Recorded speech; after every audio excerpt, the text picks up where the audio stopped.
Last month, I sat in a slightly too cold examination room in a clinic just outside of Nashville, waiting for my doctor to finish reading a vascular energy scan we had done earlier that week. He is a younger man, probably close to the age of my son Daniel, and he has that habit doctors have of staring at a screen for a long time without letting you know what they are looking at.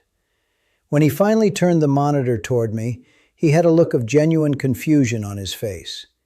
He pointed to the pathways of blood vessels, the markers of cellular activity, the overall biological age of the tissue he was seeing on that screen. He told me that if he had hidden my birth date and just looked at the scan, he would have guessed he was looking at the internal baseline of a man in his early 50s. I am 77 years old. I looked at the screen and for a moment I didn't say anything. I just felt a quiet, profound sense of relief wash over me, because I know exactly how close I came to accepting a very different reality for the end of my life. There was a time not that long ago when I believed exactly what most of us are quietly taught to believe about getting older. I thought the body was just a machine with a warranty that eventually expires. I watched my own father live out his final years with a silent, stubborn pride, working through pain, ignoring the stiffness in his joints, pretending he wasn't losing his breath when he walked up the stairs. He treated his body like a failing engine that just needed to be pushed harder until it completely gave out. And for a long time in my early 60s, I started to feel the same inevitable decline. I felt the slow thickening of my joints in the morning. I felt the afternoon exhaustion that seemed to settle in my bones no matter how well I slept. I noticed how long it took me to recover from simple physical tasks in the yard. I assumed this was just the contract we all sign when we flip the calendar past 65. I thought the game was simply about losing ground as slowly as possible. The turning point for me was not my own health, but Eleanor's. When my wife went through a severe health crisis a few years back, the foundation of our quiet life here in Franklin was shaken in a way I am still trying to put into words. When you sit in hospital waiting rooms, when you watch someone you love more than your own life suddenly become vulnerable to the invisible failures of the body, something inside you breaks open.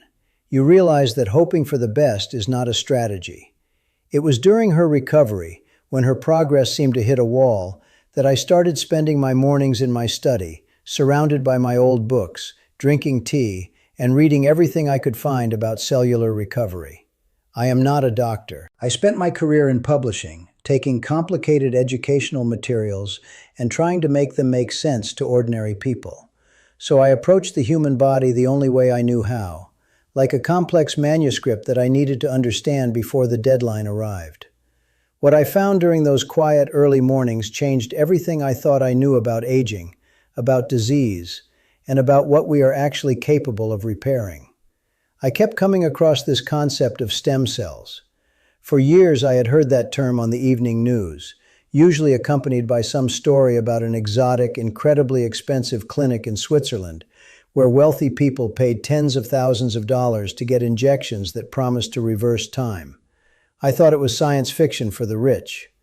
But the more I read, the more I realized I had completely misunderstood what stem cells actually are, and more importantly, where they are right now. I read a paper from a prominent research university that made me put my pencil down and just stare out the window of my study for an hour. The paper explained that every single one of us has a massive built-in construction crew already living inside our bodies. We are talking about roughly 70 million stem cells sitting primarily in our bone marrow. When we are young children, scraping our knees and breaking bones, this crew is constantly out on the floor patrolling the bloodstream, finding damaged blood vessels, rebuilding worn-out cartilage, repairing micro tears in the heart muscle. They are the reason a child bounces back from an injury in days. But as I read further, I learned the tragic twist in the story of human aging. As we cross into our 50s, 60s, and 70s, those 70 million repair workers do not die. They do not disappear. They just go dormant. They go sit in the break room, and they stop patrolling. The damage in our bodies keeps happening, but the repair crew is asleep. Every time we breathe, every time we digest a heavy meal, every time we encounter environmental toxins, we create tiny amounts of cellular damage. That is normal. But without those active stem cells out there patching the holes, that damage accumulates. I started to picture it like my old house here in Tennessee. One tiny leak in the roof is nothing, but 100 tiny leaks left ignored for a decade will rot the entire foundation. That is what aging actually is. It is not the passage of time. It is the accumulation of unrepaired damage because the internal repair crew has gone to sleep. For weeks, I sat in my leather chair taking notes, trying to figure out if there was a way to wake them up.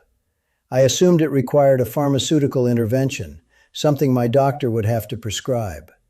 But then I stumbled onto a body of research that I frankly had a hard time believing at first. I read a detailed clinical observation involving men and women in their 60s, people with established cardiovascular disease, stiff arteries, the kind of vascular profile that precedes major cardiac events.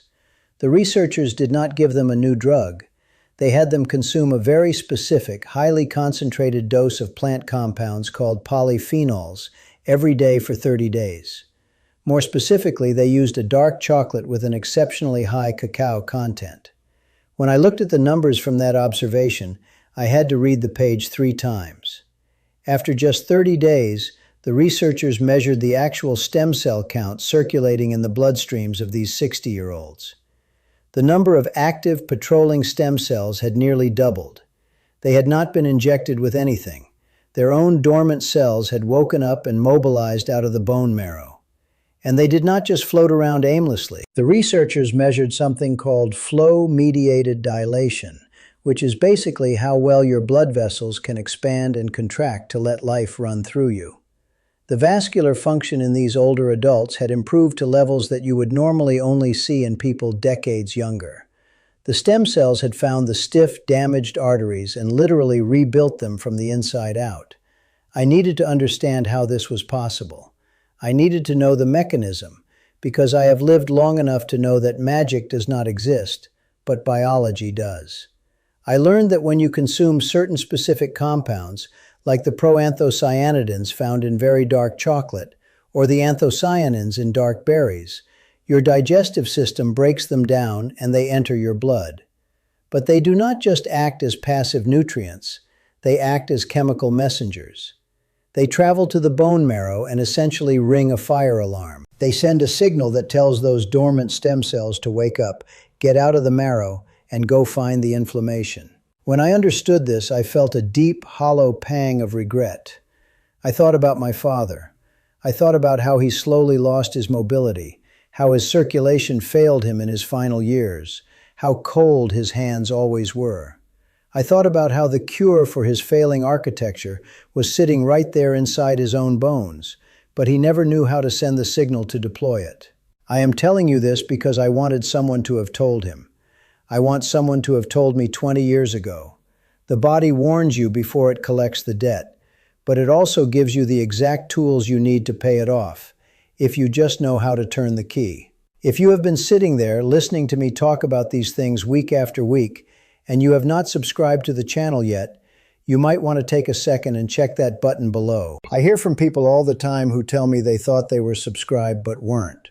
It costs nothing, and it is the only way I can ensure we get to keep having these quiet conversations about the things that actually matter for the rest of our lives. As I kept reading, I realized that waking up the stem cells was only the first part of the equation. I had to understand what they do once they are awake, and that led me to the concept of inflammation. For most of my life, I thought all inflammation was the enemy. If my knee swelled up after a long walk, I iced it, I took a pill, I tried to banish the inflammation completely. But I learned that acute inflammation is actually the beacon that tells the stem cells where to go. It is like the housekeeping cart arriving at a messy hotel room. The problem is not the housekeeping. The problem is when the housekeeping staff moves in, locks the door, and starts tearing up the furniture. That is chronic inflammation. That is what causes our joints to degrade, our brains to fog, and our arteries to harden. The same polyphenols that wake up the stem cells also act like a dimmer switch on that chronic inflammation. They do not turn it off completely because you need a little bit of it to signal the repair crew, but they turn it down low enough that the body stops attacking itself. And once that inflammation is controlled, something even more miraculous happens. I found studies from major medical schools talking about a process called angiogenesis. It is a long word for a simple, beautiful concept: the body's ability to grow brand new blood vessels. As we age, our microscopic blood vessels, the capillaries that deliver oxygen to our eyes, our brain tissue, our heart muscle, they begin to shrivel and die off. It is like a drought drying up the smallest creeks in a valley. The tissue starts to slowly suffocate. But I read that when older subjects consumed concentrated berry extracts, within weeks their bodies started producing a specific protein that commanded the growth of new capillaries. They saw up to a 40% increase in new blood vessel formation. Tissues that had been starving for oxygen for a decade suddenly had a rushing river of life brought back to them. I pictured my own brain, my own heart, suddenly growing new pathways, and I knew I could never go back to eating the way I used to. But the most fascinating discovery I made, the one that truly changed my daily life, was the connection to the gut. I used to think of digestion as a simple mechanical process. Food goes in, fuel comes out. But I learned that when I eat a handful of dark berries, the protective fiber carries those deep-colored pigments all the way down into the lower intestine. And down there, a massive colony of bacteria is waiting. They actually feed on those polyphenols. And when they do, they produce a compound called butyrate. I spent 3 days just reading about butyrate. It is the preferred fuel for the lining of the gut wall, but it is also one of the most powerful anti-inflammatory signals in the human body. I realized that 70% of my entire immune system was living right there in the walls of my gut, listening to the conversations my bacteria were having. If I starved those bacteria, they sent panic signals, creating systemic inflammation that kept my stem cells trapped in the bone marrow.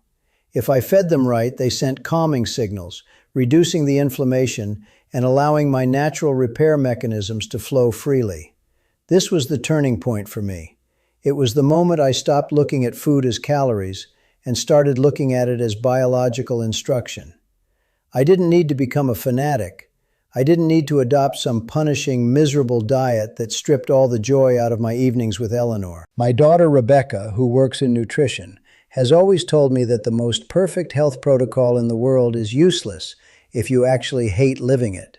I just needed to consistently introduce the specific instructions that my body was waiting for. So I built a habit, a very specific, quiet routine that takes me about 1 day to complete, and that I have repeated almost every single day since I discovered all of this. I want to tell you exactly what I do, not because you have to copy me perfectly, but because I want you to see how completely ordinary the extraordinary can look when you just understand the mechanics behind it. Every morning, the first thing I do is go into the kitchen and portion out exactly 1 cup of mixed berries.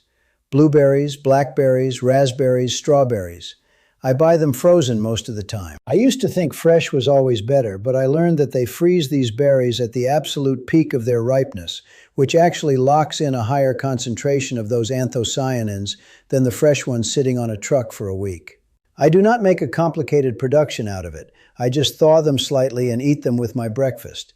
That 1 cup is the first signal of the day. It is the delivery of the raw material my gut bacteria need to start producing that butyrate and calming the systemic waters of my body. Then, usually after lunch, when I am sitting down to read or review some notes, I have my chocolate. But I have to be very clear about this because this is where a lot of people trick themselves. I am not talking about a candy bar. I am not talking about milk chocolate or anything with caramel or nougat.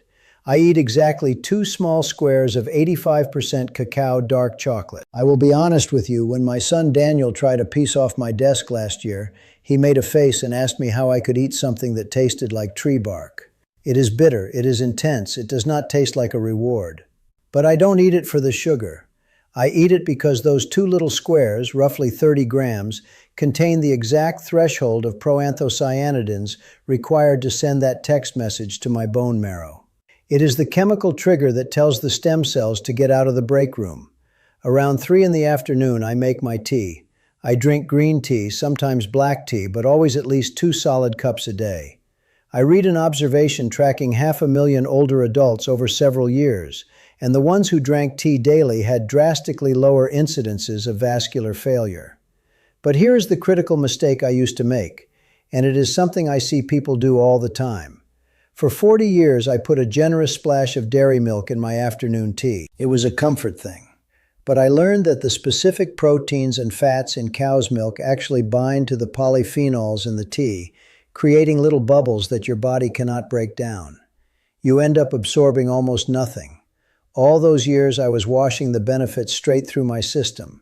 Now I drink it black or occasionally with a tiny drop of almond milk. The bitter taste took exactly 3 days to get used to. The knowledge that I am actually absorbing the compounds makes it taste better than the milk ever did. When it comes to my actual meals, I made 3 distinct additions. First, I started eating kiwis. I always thought of them as just a tropical garnish, something you put on a fruit tart. But the data on kiwis completely shocked me. I found out they are densely packed with a specific kind of fiber that feeds the gut microbiome faster than almost anything else you can eat. I read that consuming just 2 kiwis can actually begin shifting the bacterial composition of your gut in 24 hours. They are tart, they are small, and they do not spike my blood sugar. I peel 1 or 2 a day and just eat them standing at the kitchen counter. Second, I changed my relationship with mushrooms. Eleanor used to saute white button mushrooms, or shiitakes, occasionally, and I always just thought of them as an empty texture, a filler for a meal. I was entirely wrong. I discovered they contain a unique compound called beta-glucan and a specific antioxidant called ergothioneine, which the human body cannot produce on its own. These compounds are uniquely capable of supporting the growth of those new blood vessels we talked about. And the beautiful thing is that cooking them does not destroy the benefit. The heat breaks down the tough outer fiber and makes the medicine inside more bioavailable. So now we put mushrooms in our eggs, in our salads, mixed into whatever we are having for dinner, at least 4 times a week. Third, I made peace with avocados. Growing up in Ohio in the 50s, we didn't eat avocados. I didn't even know what they were until I was a grown man. Even later, during the low-fat craze of the 90s, I avoided them because I was told all fat was dangerous. What a tragic misunderstanding of biology that was. I learned that a single avocado holds more functional gut-feeding fiber than most Americans consume in 3 days, alongside the exact kind of monounsaturated fats that soothe inflamed arteries. I eat one almost every single day now, half on a piece of sourdough bread, or just scooped out of the skin with a spoon with a little salt. And finally, whenever they are in season, I buy pomegranates. If I can't find them, I keep a bottle of pure, unsweetened pomegranate juice in the fridge and have a small glass. The compounds in pomegranates interact with our gut bacteria to produce a molecule that literally helps our cells clean out their own damaged internal engines. It is a level of cellular housekeeping that I find deeply comforting to think about as I go to sleep. There is one more rule I gave myself, and it has nothing to do with food. It has to do with water. All of these cellular migrations, the stem cells moving through the blood, the new vessels growing, they require a hydrated system to function. But more importantly, I stopped drinking out of plastic bottles entirely. I read the emerging data on microplastics accumulating in human tissue, crossing the blood-brain barrier, settling in the heart muscle. The idea of waking up my body's natural repair crew only to force them to constantly clean up industrial plastic that I was voluntarily swallowing seemed ridiculous to me. I drink filtered water out of glass. It is a small change, but it removes a massive silent burden from the system. When I first started this protocol, I didn't feel any different on day 1. I didn't feel different on day 5. This is where I see most people my age give up. They eat the berries, they choke down the bitter chocolate for a week, they don't feel a sudden surge of youthful energy, and they say it doesn't work. But I knew what I had read. I knew that the blood takes time to change. I knew that the stem cells take time to find the damage and begin the slow, meticulous work of rebuilding the foundation. It was right around the 30-day mark that I realized something had shifted. I was waking up before my alarm, and the deep, grinding stiffness in my lower back that usually took an hour to walk off was just a dull whisper.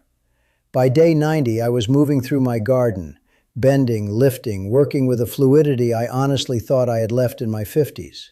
The afternoon exhaustion vanished. The mental fog that used to roll in around 4 o'clock lifted completely.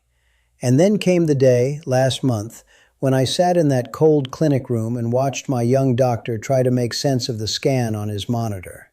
He was looking for the inevitable decline, the structural damage, the hardened pathways of an old man. What he found was a vascular network that was actively repairing itself, a system that had been given the exact tools it needed to push back against the decay. I do not believe we can live forever. I do not believe we can outrun the final reality of our biology. But I absolutely know, with every fiber of my being, that we do not have to spend the last 2 decades of our lives slowly suffocating from the inside out, just because we didn't know how to turn the repair switch on. The body wants to heal. It is desperate to heal.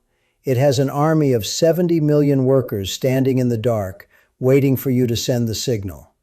You don't need a prescription to start this. You don't need a clinic in Switzerland. You just need a grocery store, a little bit of discipline, and the willingness to believe that your body has not given up on you yet.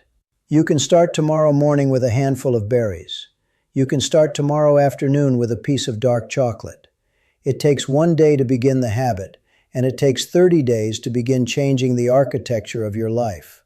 I watch my grandchildren play in the yard now, and I know I have the energy, the joints, and the heart to get down on the grass with them. That is the only metric that matters to me anymore. The choices are small, but the compound interest on those choices is the difference between watching your life from the sidelines and actually living it. I hope you decide to wake up your own dormant strength. I promise you, it is waiting.